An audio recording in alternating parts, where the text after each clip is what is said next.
Assalamualaikum dan salam sejahtera. Nama diberi Muhammad Saleh bin Idris dengan nombor metrik BQ23110056. Baiklah, pada hari ini saya ingin membentangkan berkaitan dengan pengenalan daripada kumpulan kami, iaitu yang bertajuk Impak Mengabaikan Amalan Integriti dalam Kehidupan Terhadap Agama, Bangsa dan Negara. Yang pertama, menurut Kamus Dewan, integriti dapatlah difahami sebagai kejujuran dan ketulusan dalam keadaan sempurna dan utuh. Manakala dalam konteks pentadbiran awam, integriti biasanya sering dihubung-kaitkan dengan nilai-nilai amanah, jujur, kebolehpercayaan dan juga sentiasa memelihara kepentingan awam tanpa mengambil kesempatan untuk kepentingan diri sendiri. Sebarang kerja yang dibuat adalah dilakukan dengan penuh ketulusan hati. Integriti juga boleh ditakdifkan sebagai kejujuran dan ketulusan serta kesempurnaan dan ketulusan hati. Ianya boleh ditakdifkan juga sebagai kejujuran serta kesempurnaan dan keutuhan. Menurut Kamus Oxford pada tahun 2005, membariskan 4 ciri utama dalam konsep integriti, iaitu sifat yang menyeluruh, jitu, benar dan jujur. Seterusnya, definisi bagi integriti dikatakan merujuk kepada pengetahuan, kesedaran, penghayatan dan pegangan teguh kepada nilai-nilai murni secara konsisten yang disertai komitmen sepenuhnya terhadap nilai-nilai tersebut dalam setiap perkataan dan tindakan untuk mencapai kecemerlangan diri dan organisasi. Secara ringkasnya, integriti boleh dikatakan sebagai nilai-nilai murni yang patut dipupuk oleh setiap individu untuk menjadi insan yang sempurna dan beretika tinggi. Seterusnya, integriti juga berasal daripada perkataan Latin, iaitu integer, yang bermaksud menyeluruh, sempurna dan kesatuan yang teguh. Integriti juga didefinisikan sebagai kepercayaan terhadap komitmen dan kemampuan seseorang memelihara moral diri tanpa sebarang kompromi. Menurut Robert, pada tahun 1994, menghuraikan takrifan integriti sebagai kesatuan di antara komitmen sepenuhnya kepada nilai yang dipegang dalam setiap ucapan dan tindakan seseorang. Takrifan juga menakrifkan integriti sebagai konsistensi dan koherensi dalaman keyakinan seseorang dengan penyataan dan tindakannya. Baiklah, itu sahaja daripada saya. Kita akan teruskan lagi pembentangan yang seterusnya. Sekian. Assalamualaikum dan salam sejahtera. Saya Izul Fikri bin Amri bernomor matriks BC 23110308 akan membentangkan bertajuk Impak Mengabaikan Amalan Integriti dalam Kehidupan Terhadap Agama Islam. Bagi impak yang pertama, boleh membuatkan imej Islam tercalar kerana negara barat yang majoriti penduduknya bukan beragama Islam akan menganggap orang Islam tidak mengajarkan tentang betapa pentingnya integriti kepada penganutnya ataupun kepada sesebuah masyarakat. Bagi isi yang kedua, remaja yang bersifat al-falah tidak dapat diwujudkan. Remaja yang berpegang teguh dengan agama tidak dapat diwujudkan jika amalan integriti tidak diamalkan di dalam sebuah masyarakat. Seterusnya, bagi kesan yang ketiga, yaitu banyak meninggalkan kesan negatif. Kesan negatif tersebut khusus kepada negara, masyarakat dan individu sendiri. Antaranya contohnya seperti menghancurkan keadilan dalam sesebuah negara.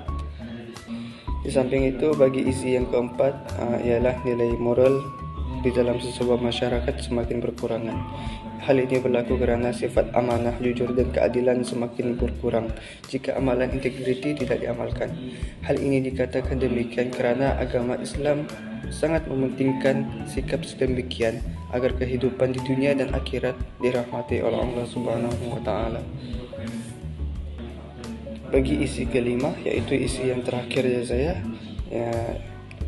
impak tidak mengamalkan sikap integriti terhadap agama Islam dapat mengundang kutukan daripada Allah Subhanahu wa taala.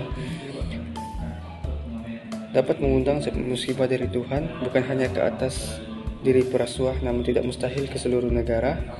Antara impaknya ialah masalah sosial semakin banyak terjadi disebabkan undang-undang sudah tidak dituruti dan kegiatan jenayah juga boleh berlaku sehingga dapat mengundang murka dari Tuhan, yaitu Allah Subhanahu wa taala.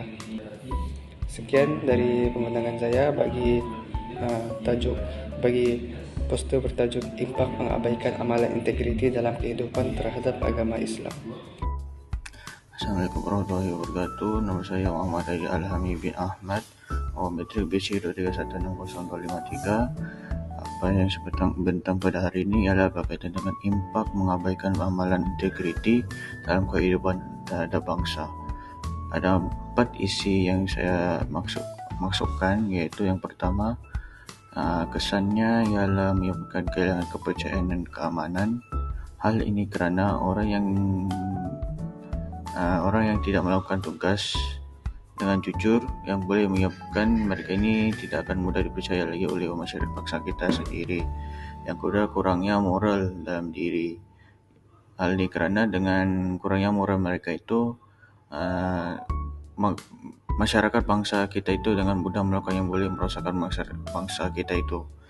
Yang ketiga, menyebabkan ketidakadilan dalam kalangan masyarakat bangsa kita sendiri. Hal ini kerana dalam masyarakat kita itu dia hanya mengutamakan bangsa mereka sendiri dan membiarkan bangsa tidak mengutamakan bangsa-bangsa yang lain, yang hanya fokus pada bangsa mereka sendiri sahaja. Yang keempat, iaitu boleh terjadinya pergaduhan dalam kalangan masyarakat bangsa kita. Ini disebabkan terjadinya tidak kejujuran dalam melakukan suatu perkara yang boleh menyebabkan pergaduhan sebangsa kita. Itu seringnya menyebabkan silaturahim antara bangsa kita akan mudah hancur. Itu saja daripada saya. Sekian dan terima kasih. Assalamualaikum dan salam sejahtera. Nama saya Muhammad Aizat Hakim Imanam dengan nombor metrik BQ 23110033. Seterusnya saya akan membentangkan tentang impak mengabaikan amalan integriti dalam kehidupan terhadap negara. Yang pertama, impak mengabaikan amalan integriti ialah penyebaran rasuah. Apabila integriti diabaikan, rasuah berpotensi merebak secara meluas. Pegawai awam mungkin terdedah kepada penerimaan rasuah atau pemalsuan proses untuk kepentingan diri sendiri. Ia juga merugikan prinsip keadilan dan pembangunan negara secara keseluruhannya. Seterusnya, impak mengabaikan amalan integriti ialah kehilangan kepercayaan masyarakat. Amalan integriti yang lemah berpotensi merosakkan keyakinan masyarakat terhadap institusi-institusi negara seperti kerajaan, badan penguatkuasa undang-undang dan sebagainya. Ia juga akan kehilangan kepercayaan dan menyebabkan ketidakstabilan sosial dan politik. Selain itu, impak mengabaikan amalan integriti ialah halangan terhadap pembangunan ekonomi. Ketidakstabilan politik dan kegagalan dalam menangani rasuah berpotensi menghalang pelaburan, baik dari dalam ataupun luar negara. Ini akan menghalang pertumbuhan ekonomi jangka panjang serta mencipta jurang antara golongan kaya dan miskin. Seterusnya, impak mengabaikan amalan integriti terhadap negara ialah kelemahan dalam perundangan. Pengabaian terhadap amalan integriti berpotensi menghasilkan undang-undang yang lemah atau tidak dilaksanakan dengan cekap. Ini membuka peluang kepada penyalahgunaan kuasa dan perlakuan yang tidak adil. Akhir sekali, impak mengabaikan amalan integriti dalam kehidupan terhadap negara ialah ketiadaan penekanan pada sistem sosial dan pendidikan. Ketiadaan penekanan terhadap integriti berpotensi mendorong budaya di mana nilai-nilai seperti kejujuran, tanggungjawab, dan keadilan diabaikan. Ini akan memberi kesan jangka panjang terhadap pembentukan warga negara yang bertanggungjawab. Jadi, amalan integriti ini amat penting dalam negara agar negara kita aman, makmur, dan maju. Itu saja daripada saya. Sekian, terima kasih. Assalamualaikum dan salam sejahtera. Nama diberi Haikal Azrul dengan nomor matriks BC 231603442. Hari ini saya ingin membentangkan tentang faktor pengabaian amalan integriti dalam kehidupan terhadap agama, bangsa, dan juga negara. Antara faktor yang pertama adalah disebabkan pengaruh globalisasi dan juga materialisme, di mana globalisasi meningkatkan tekanan untuk bersaing serta menonjolkan, manakala bagi materialisme mengukur kejayaan melalui kekayaan, dan seterusnya mengabaikan integriti. Dengan disebabkan pengaruh globalisasi dan materialisme, ini sudah tentu menyumbang kepada pengabaian amalan integriti dalam kehidupan terhadap agama, bangsa, dan juga negara.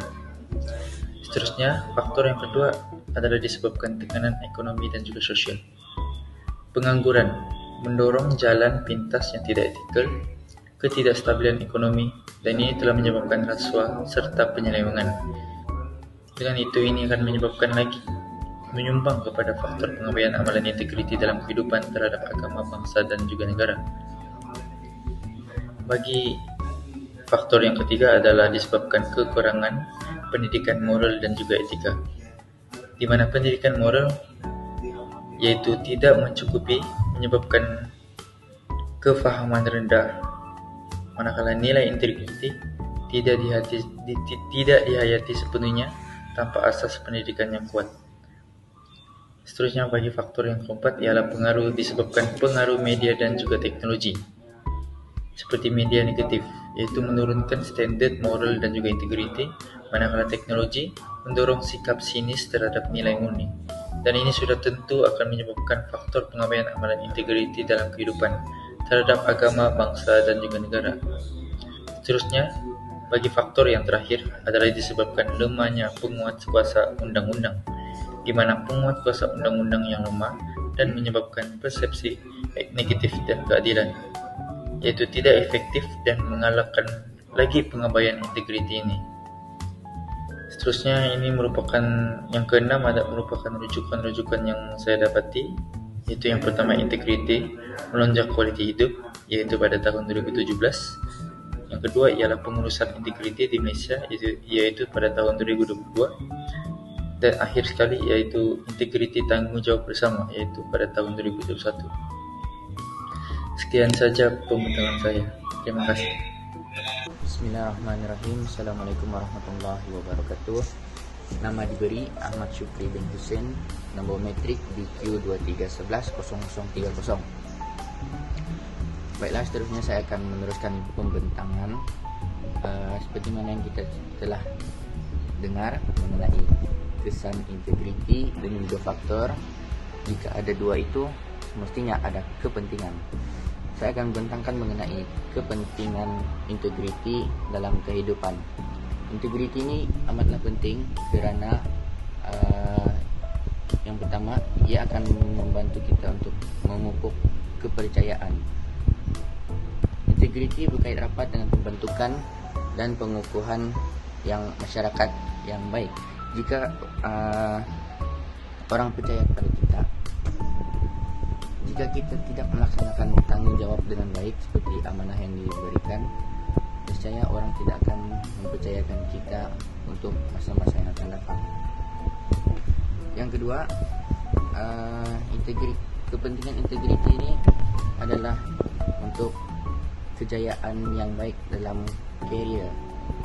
Jika kita melakukan sebarang pekerjaan dengan tekun, dengan amanah, dengan bertanggung jawab, sudah pasti kejayaan berada di dalam tangan. Dan yang terakhir sekali adalah hubungan yang sihat. Menurut kajian, integriti merupakan elemen penting kesejahteraan kaki tangan awam, dan ia mempunyai hubungan yang positif dengan kesejahteraan individu. Maksudnya di sini integriti ini dia membantu dalam kehidupan. Sebagai contoh, tanpa integriti perpecahan akan berlaku, perbalahan akan berlaku, dan akan timbulnya konsep berat sebelah, tidak balance. Jadi perkara-perkara itu akan menyebabkan pergaduhan, persalahfahaman di tempat kerja kerana perasaan tidak puas hati. Oleh itu hubungan yang baik dapat dibentuk dengan adanya integriti. Sebagai kesimpulan, kita hendaklah mengamalkan sikap integriti dalam diri kita kerana ia merupakan suatu benda yang baik. Oke, sekian itu saja dari saya. Assalamualaikum. Assalamualaikum dan salam sejahtera. Nama saya Abdul Aziz Hanafi bin Nasbullah, nombor metrik BA23110574. Oke, untuk kesimpulannya di sini integriti merupakan prinsip moral yang tinggi dalam melaksanakan tugas yang mengutamakan kepentingan umum berbanding kepentingan diri sendiri. Mengabaikan integriti ini boleh memberikan impak negatif kepada agama, bangsa dan negara. Dari segi agama, Islam akan tercela dan nilai moral seperti amanah dan jujur akan berkurangan. Untuk bangsa pula, pengabaian integriti ini boleh mencetuskan pergaduhan dan tidak keadilan dalam masyarakat. Bagi negara, pengabaian ini mengakibatkan rasuah semakin berleluasa dan melemahkan perundungan dan menghambat pembangunan ekonomi. Sebaliknya, integriti ini juga penting dalam kehidupan kita karena dia dapat memupuk kepercayaan diri, kejayaan dalam pekerjaan, dan hubungan yang harmoni antara masyarakat. Untuk mengekalkan integriti ini, kita mesti memiliki dua elemen penting, yaitu disiplin dan kekuatan diri yang kukuh. Agar integriti ini dapat dikekalkan, dengan elemen-elemen ini, integriti dapat dipelihara dalam diri kita. Sekian, terima kasih.